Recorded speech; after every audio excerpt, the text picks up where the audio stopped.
I would like to separate resilience from profitability, because I would say that with all the measures that we've taken, we've made banks incredibly resilient. And again, COVID was a systemic shock to the economy, and it showed that banks were resilient. So in that sense, I do not worry too much.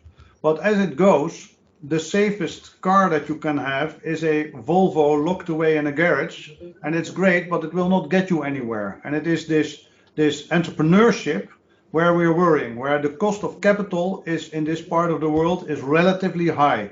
The cost of regulation is relatively high. And if you look at the obstacles for the free flow of capital and liquidity, there you see that the funding cost of European banks is relatively high.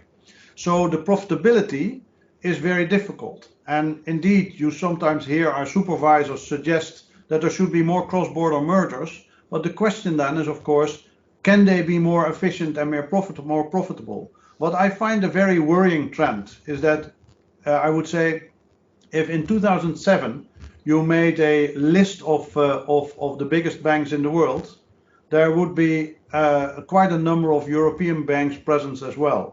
If you look now, you see that the biggest bank of the United States is just as big as the 10 biggest banks of Europe combined.